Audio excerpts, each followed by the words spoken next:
बात करते हैं पहली बड़ी खबर की। कैबिनेट बैठक में अहम प्रस्तावों पर मुहर लगाई गई है। 21 में से कुल 20 प्रस्तावों को मंजूरी मिली है। मिर्जापुर सोनभद्र में बनेगा SC/ST संग्रहालय। आगरा, गाजियाबाद, गोरखपुर, बनारस, मथुरा, लखनऊ में बनेंगे नए थाने। रामपुर में मौलाना जौहर अली ट्रस्ट से वापस ली गई जमीन और उज्ज्वला योजना के लाभार्थियों को दिवाली में मिलेगा मुफ्त सिलेंडर। कैबिनेट में नई शीरा नीति को भी मंजूरी दी गई है। तमाम ऐसे प्रस्ताव हैं जिनको मंजूरी दी गई है। जौहर यूनिवर्सिटी की जो जमीन है उसको वापस लिया गया है। साथ ही आपको बता दें कि नई शीरा नीति को भी मंजूरी दी गई है और दीपावली पर उज्ज्वला योजना के लाभार्थियों के लिए भी खुशखबरी है। दीपावली के मौके पर मुफ्त सिलेंडर मिलेगा और रामपुर में मौलाना जौहर अली ट्रस्ट से जमीन को वापस लिया गया है और लखनऊ, मथुरा, बनारस, गोरखपुर, गाजियाबाद और आगरा में नए थाने बनाए जाएंगे। साथ ही आपको बता दें कि मिर्जापुर सोनभद्र में बनेगा SC/ST संग्रहालय। तो ये वो तमाम प्रस्ताव हैं जिनको कैबिनेट में मंजूरी दी गई है। तो कैबिनेट की महत्वपूर्ण बैठक खत्म हो गई है। आपको बता दें लोक भवन में सीएम योगी आदित्यनाथ की अध्यक्षता में कैबिनेट की बैठक चल रही थी, जिसमें 21 प्रस्ताव पेश किए गए, जिनमें से 20 प्रस्तावों को कैबिनेट की मंजूरी मिल गई है। तमाम विभागों से जुड़े हुए ये प्रस्ताव थे।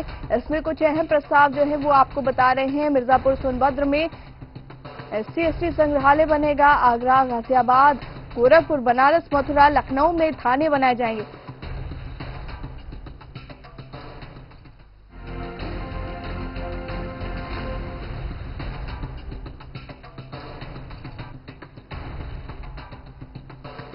और संवाददाता दीपक हमारे साथ जुड़ चुके हैं लखनऊ से। दीपक, कैबिनेट की बैठक खत्म हो गई है, कौन कौन से महत्वपूर्ण प्रस्ताव रहे हैं? ये बैठक योगी आपकी अध्यक्षता में की गई थी और बताते चले कि सबसे बड़ी महत्वपूर्ण बात यह है कि इस बैठक में कहीं न कहीं जो कैबिनेट बैठक थी इस पर 21 प्रस्ताव रखे गए थे कैबिनेट पटल पर। लेकिन ये जरूर है कि 20 प्रस्तावों पर योगी सरकार की तरफ से मुहर लगी है और जिस तरह से बात की जाए जो ये मुहर लगी है तमाम मुद्दों पे बात की जाए। पहले जो है सबसे बड़ा चाहे बात करें बनारस, आगरा, लखनऊ, मथुरा में नए थानों की बात की जाए तो नए थानों का निर्माण होगा और इसके साथ शीरा नीति पर भी योगी सरकार अब नए ढंग से काम करने की तैयारी कर रही। वही बात की जाए EWS के माध्यम से राज्य विशेष अनुसंधान के माध्यम से विलय होगा और साथ ही साथ बताते चले PPP मॉडल से जो राजकीय पॉलिटेक्निक कॉलेज है उनको आयोजित किया जाएगा और साथ ही साथ बताते चले देवी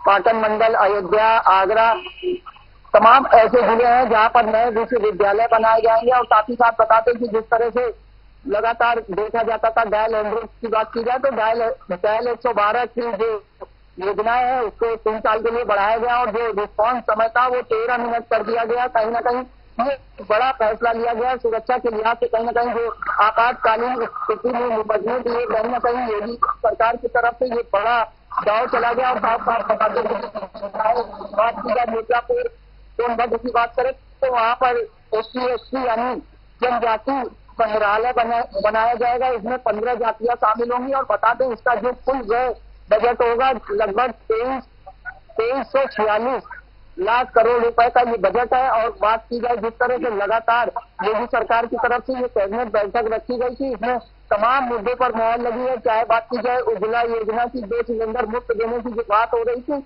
इस पर भी कहीं ना कहीं आज कैबिनेट बैठक में प्रस्ताव पास हुआ। और वही बात की जाए सबसे जो महत्वपूर्ण बात यह है कि आजम खान की जो जौहर अल यूनिवर्सिटी थी उस पर कहीं ना कहीं योगी सरकार ने एक बड़ा दाव चलते हुए और जिस तरह से कैबिनेट ने एक बिल पास किया और इसके माध्यम से कहीं ना कहीं जो बड़ी जमीन थी उसको वापस लेने की कवायद शुरू हो चुकी है और सरकार की तरफ से ये कैबिनेट में बजट भी पास कर दिया गया है।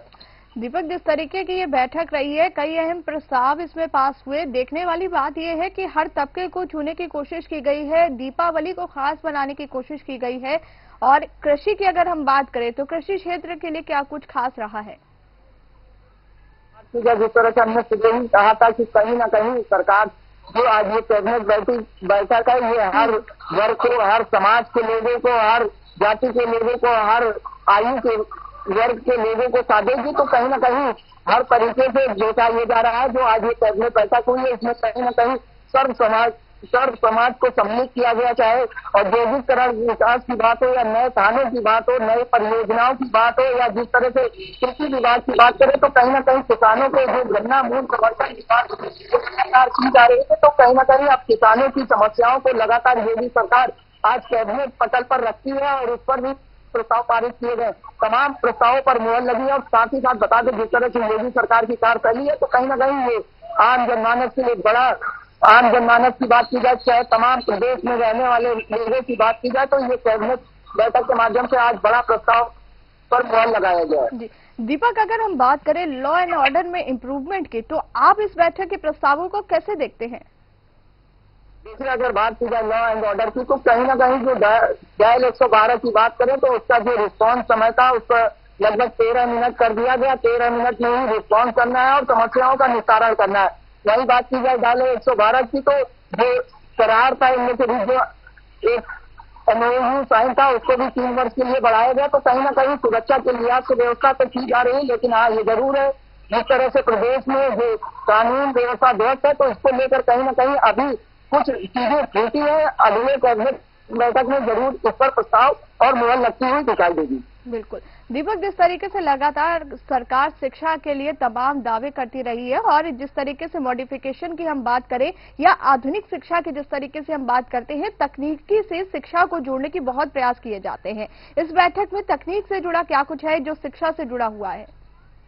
जी अगर बात की जाए, जिस तरह से अगर बात करें देवी पाटन मंडल की बात करें या पीपीपी मॉडल के माध्यम से राजकीय पॉलिटेक्निक कॉलेजों की बात की जाए, तो कहीं ना कहीं आधुनिक के दौर में और शिक्षा को आधुनिकीकरण नहीं किया जाएगा तो जो हमारे विद्यार्थी हैं वो पीछे रह जाएंगे। तो इन्हीं को लेकर कहीं ना कहीं जो पीपी मॉडल है, इसके माध्यम से आधुनिक शिक्षा को, चाहे बात की जाए पॉलिटेक्निक की बात की जाए या ITI की बात की जाए, तमाम मुद्दों पर इसमें मुहर लगी है और कहीं आने वाले समय में इससे भी बड़े कार्य से बदलाव किए जा सकते हैं। और जिस तरह से लगातार योगी सरकार की कार्य प्रणाली है, ये अपने आप में बेहद ही महत्वपूर्ण है। और जो कैबिनेट बैठक में 21 प्रस्ताव रखे गए थे, जिसमें 20 प्रस्ताव पर मुहर लगी है, सबसे बड़ी बात यह है।